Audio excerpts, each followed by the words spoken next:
साथियों नमस्कार, आप सभी का स्वागत। और आज हम पढ़ने वाले हैं एक विशेष टॉपिक, और विशेष इसलिए क्योंकि पूरी इंग्लिश ग्रामर पढ़ेंगे तो बार बार ये चीज़ें हमारे सामने आती है और हम इन चीज़ों को पहचान नहीं पाते। हम बात करते हैं किसी सेंटेंस में अगर हमें आइडेंटिफाई करना पड़े किस चीज़ को, एडवर्ब को, ठीक है, उसके बाद में प्रेपोजिशन को और या फिर कंजक्शन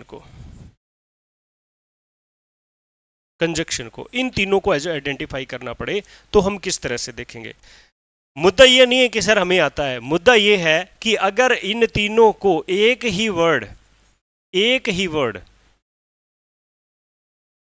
वर्ड को ये तीनों फंक्शन करवाए जाए तो कैसा लगेगा, तो क्या होने वाला है। तो ये बात पढ़ने वाले हैं।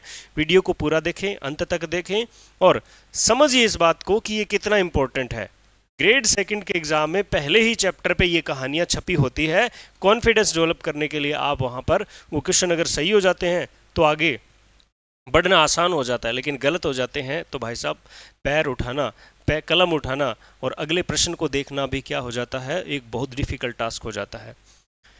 तो देखिए आज कैसे इसको हमने पहचानना है। उससे पहले मैं आपको बता दूं कि आज डेली टेस्ट सीरीज का पहला टेस्ट है। आप एप्लीकेशन डाउनलोड करिए और लग जाइए अपने टेस्ट की तैयारी में और टेस्ट दीजिए उसको, और खूब सारा जो है वो मैटर कलेक्ट करिए टेस्ट से, विभिन्न टेस्ट सीरीज से, scheduled as well as topic wise, और अपनी सफलता निश्चित करिए।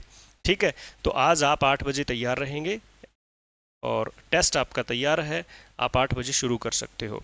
ठीक है, तो शुरू करते हैं हमारी क्लास। किसकी? Identification of adverb, preposition and conjunction. एक ही वर्ड होगा अलग अलग तरीके से। कैसे, देखिए। ठीक है, मैं शब्द लिख रहा हूं यहां पर। पहला शब्द मैं लिखूंगा आई केम बिफोर। आई केम बिफोर, आई केम बिफोर। मैंने ये वाक्य लिख दिया, आई केम बिफोर। हिंदी बन जाएगी मैं बाद में आया। कब आया? बाद में आया। तो ये कब का उत्तर दे रहा है, इसके बाद में सिर्फ फुल स्टॉप है, न कि कोई और वर्ड है, इसलिए हम इसे कहेंगे एडवर्ब की श्रेणी में रखेंगे, एडवर्ब हो जाएगा ये। अगर मैं ये कहूं I came before you, I came before you, same sentence है, सिर्फ यू लगा है। इसका मतलब ये क्या है? एक प्रोनाउन है। क्या है? प्रोनाउन। तो यहां ये क्या हो जाता है? बिफोर एक प्रेपोजिशन हो जाता है। मतलब हमें क्या पता चला कि अगर एक ही वर्ड बिफोर वर्ड को अगर हमें क्या बनाना हो, प्रेपोजिशन और एडवर्ब दोनों बनाना हो, तो बाद में सिर्फ नाउन प्रोनाउन ही ऐड कर सकते हो। इससे वाक्य के फंक्शन में फर्क पड़ जाएगा। आप देखिए जरा, आई मैं यहां पर लिख रहा हूं वी वेंट आउट। इस वाक्य में वी वेंट आउट, हम बाहर चले गए। कहां चले गए? बाहर। तो ये आउट वर्ड कहां को यानी प्लेस को बता रहा है, एडवर्ब है। ठीक है, अगर इसको प्रेपोजिशन बनाओगे आउट ऑफ द रूम वगैरह वगैरह, यहां भी एडवर्ब भी रहेगा, ऑफ प्रेपोजिशन बन जाएगा। ठीक है, आप इसको कंजक्शन नहीं बना सकते, और इसी वर्ड को अगर हम देखें तो आप प्रेपोजिशन में भी कहीं संभावना कम है, तो यहां पर ये एडवर्ब ही रहेगा। उसके बाद में यहां देखिए कि ही केम इन, इस सेंटेंस में ही केम इन, वह आया। कहां आया? अंदर आया। तो कहां का उत्तर देख रहा है, इसे बोलेंगे एडवर्ब। ही केम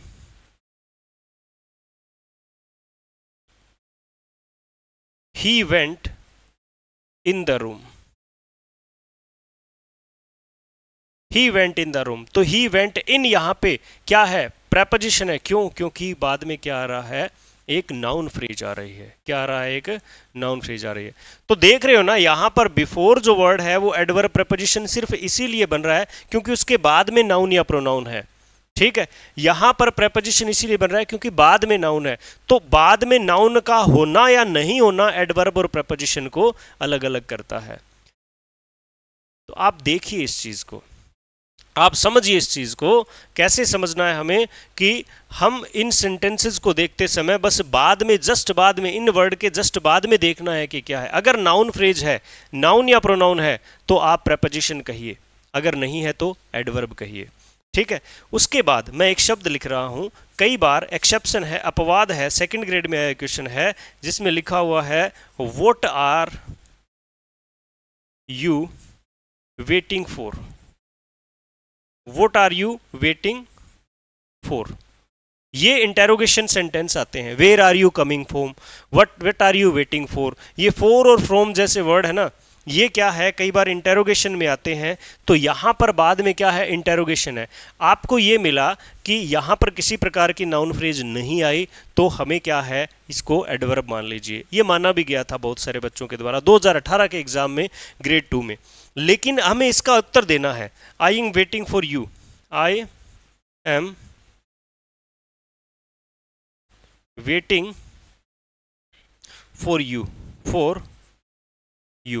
अब इसका उत्तर जब हमने दिया तो पता चला आई एम वेटिंग फॉर यू, इस फोर के बाद में अंडरस्टूड क्या है, यू है। यू क्या होता है, एक प्रोनाउन है। क्या है, प्रोनाउन है। तो ये क्या हो गया, प्रेपोजिशन। ये तो क्लियर है। अब इसको क्या बोलोगे आप, इस आधार पे जब कोई इंटेरोगेशन, ठीक है, जब कोई इंटेरोगेशन के बाद में इस तरह फोर फ्रॉम आए तो वो प्रेपोजिशन ही होता है, क्योंकि इसका आंसर इस वट में छुपा है।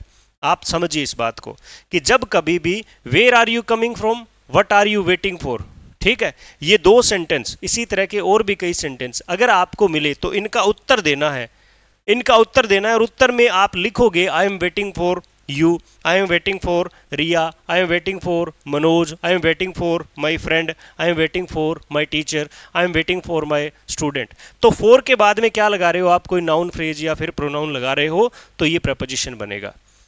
इसका फंक्शन उत्तर में पता चलेगा। अगर आप ये कहते हो कि सर हमें ये इसी सेंटेंस में बताएं, तो इसका ऑब्जेक्ट व्हाट है। प्रेपोजिशन के बाद में, प्रेपोजिशन के बाद में आने वाला शब्द ऑब्जेक्ट होता है प्रेपोजिशन का। ठीक है, यहां पर ये फॉर यू, यू क्या है, इस फोर का ऑब्जेक्ट है।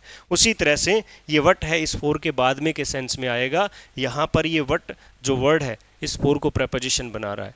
कैसे भी कर लीजिए, ये एक्सेप्शन है, अपवाद है, इसको आप ध्यान रखेंगे। फॉर फ्रॉम जैसे वर्ड यहाँ पर आने वाले हैं, इंटेरोगेटिव स्ट्रक्चर रहेगा, ये बात पक्की है। तो हमने क्या देखा, एक वर्ड ऐसा जो सिर्फ एडवर्ब और प्रेपोजिशन बनता है, कंजक्शन नहीं बनता।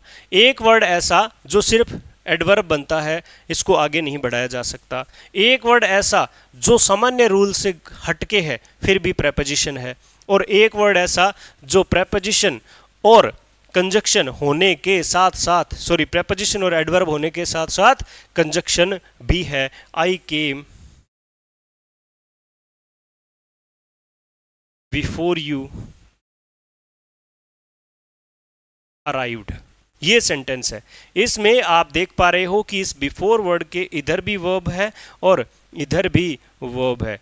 तो जब दो वर्ब आ जाए, जब दो वर्ब आ जाए तो बीच वाला वर्ड क्या हो जाता है, कनेक्टिव। कुछ एक विशेष ध्यान में रखेंगे, बिफोर आफ्टर जैसे वर्ड है ये। तो पहला आप बिफोर क्या है, एडवर्ब है। दूसरा बिफोर क्या है, प्रेपोजिशन है। क्यों, क्योंकि बाद में नाउन फ्रेज है, यानी प्रोनाउन है। तीसरा बिफोर वर्ड क्या है, यहां पर कंजक्शन है। क्यों है कंजक्शन, क्योंकि दोनों तरफ वर्ब है। चलिए प्रैक्टिस करते हैं एक और वर्ड की। मैं यहां पर सेंटेंस लिखता हूं कि I came here after you had finished. ये सेंटेंस में आफ्टर क्या है बताइए। दूसरे में वी